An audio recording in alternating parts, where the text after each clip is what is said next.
Yo, it's hump day. Welcome to the How To series, where we'll be delving into the characters of My Hero Ultra Rumble, and offer solid advice to new or intermediate players in the game. This week I chose Tomura, because the amount of fucking Tomura simps drive me ballistic, and I don't want to look at this twat again. Anyways, let's get started.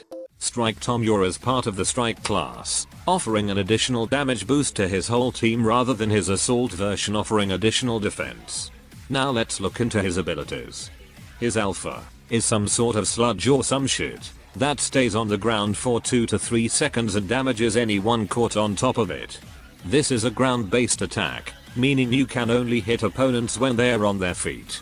Thankfully these sludges can actually travel up buildings, and can hit multiple targets with how wide and spammable they are at later levels. In the early game, this ability struggles due to having some mediocre reload speeds, minimal range and having a short capacity. Leveling up his alpha is his main priority, as it quickly scales from being alright to amazing. He has 4 bullets at level 1, 5 at level 4 and 6 at level 9. With the reload speeds drastically decreasing from 3.5 seconds all the way to 1 3/3 of a second. These sludges can honestly deal massive waves of damage, and don't give anyone knockback, meaning they can be constantly spammed and can be used to block entryways and short rooms with them. His beta consists of a puddle that yet again damages anyone hit by it. This ability is best suited for close quarters and tight spaces with multiple buildings, but using this in an open field is also viable. The main issue is how it's only useful once it's a higher level, so in the early game it's wise to use this only if you are finishing downed opponents, or else you'll look fucking stupid trying to scratch your ass.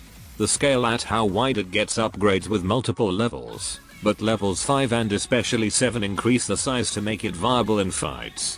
At level 4 and 9, the reload speed will shorten down by 0.5 seconds, making it slightly more spammable. Using this in conjunction with his alpha increases your damage input by double the amount, making it a deadly combo at late game. His gamma consists of him dashing on the ground and then seductively choking out anyone that he touches. One step closer. Nope. Don't fall! This is his only source of mobility, and is I believe the only attack in the game that only damages your HP, which can net you some free elims and can be amazing for catching people in the storm.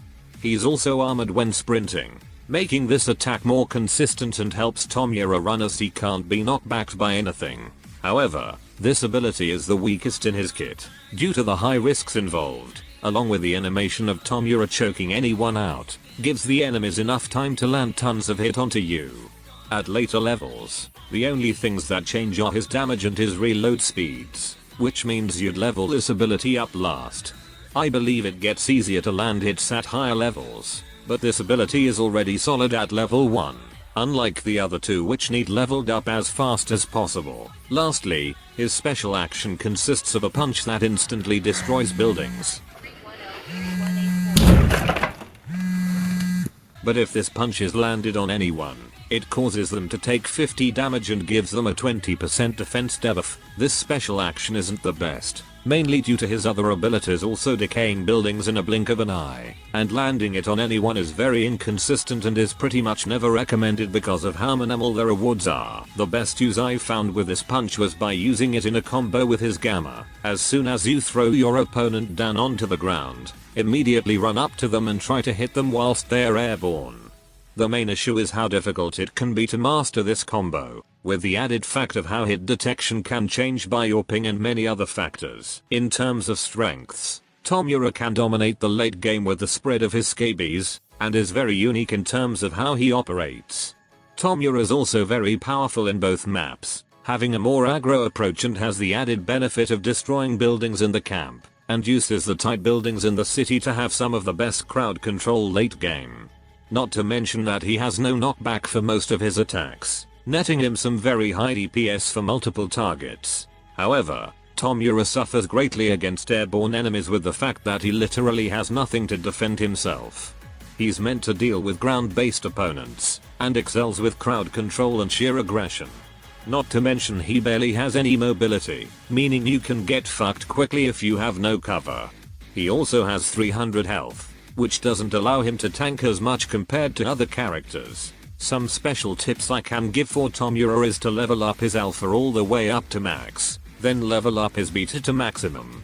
Speed and purple cards pair really with him, as the speed allows for quicker animations and added speed for his gamma and alpha, and purple cards help his alpha speed up quicker. In the early game, using a combination of his alpha and gamma is your best bet to go. One last thing is I actually made a matchup tier list, highlighting in my opinion and some from personal experience, the best and worst matchups for Tomura. Most slow characters, or characters that stick to the ground too much, give Tomura a massive advantage in dealing with them. The average are characters that may have some advantages against Tomura, but Tomura also some as well.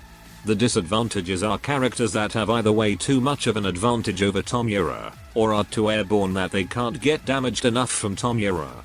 Then finally, there's the Endeavour tier. I can't fucking compete! I just can't fucking compete! Thanks to this guide, you may now never need to shower again, and become a member of the Daniel Larson community. Thanks for watching.